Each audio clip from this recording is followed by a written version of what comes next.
great to have you. I do want to read a bit from a statement that you put out.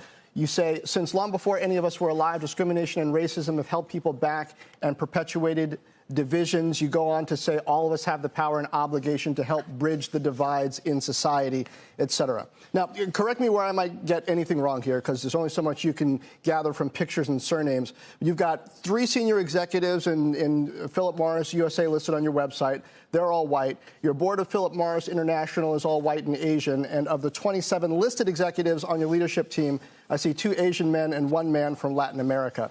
That's not what your customer base looks like. Does it affect your ability to understand what's happening in the world, or specifically in the United States right now?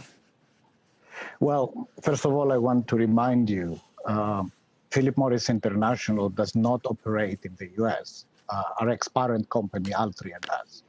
But clearly, we're very close to the events that happened in the U.S. And I was horrified seeing the murder of George Floyd and the protests that followed. So I think inequality and lack of justice and discrimination is a phenomenon that exists in many countries worldwide. And as a company that represents essentially a tapestry of all people around the world, although we're not in the US, clearly we take diversity, inclusion, equality very, very seriously.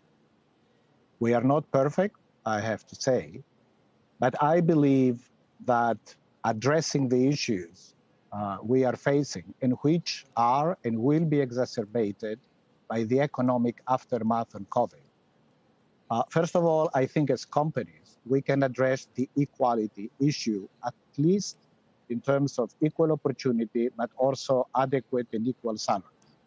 And as a company, we are certified as an equal salary company on a worldwide basis. And again, we're not operating in the US. I believe that understanding each other and understanding cultural differences, race differences, and that all people are equal, starts at home, at school, it continues at work. So as a society, we absolutely need to rethink our approach to all these elements. We are not going to eliminate them tomorrow, but we can make progress. And André, I don't want to act like I'm speaking from some superior position. We at CNBC, if you look at Comcast leadership, there's certainly just as much room for improvement there. But I just wonder, how do you make that progress? How do you measure that progress?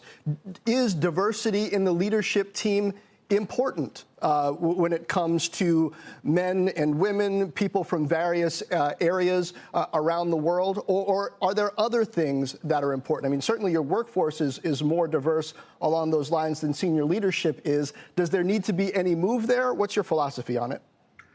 Well, absolutely, diversity is absolutely essential. To your previous point, as we operate in different countries, different cultures, we need to understand them better, and the people that come from these cultures or communities understand them obviously better. Now, the management of Philip Morris International has different cultural, very various cultural and ethnic representations as well. As I said, are we perfect? Not, but I think we have at various levels of the company, I think reasonable to good representation of the different people we represent. I believe much more also in inclusion.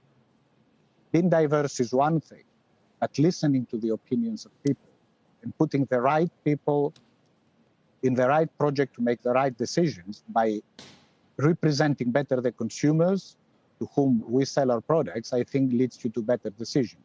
So it makes business sense to have diversity, and it makes more sense to have inclusion.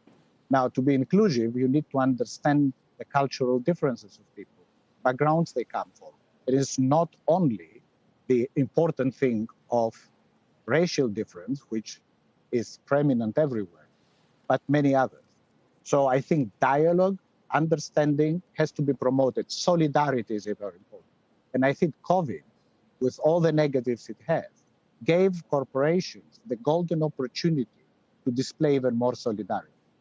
The fact that we were confined I hear from everybody in the company that brought people much closer together, despite the fact that we work remotely.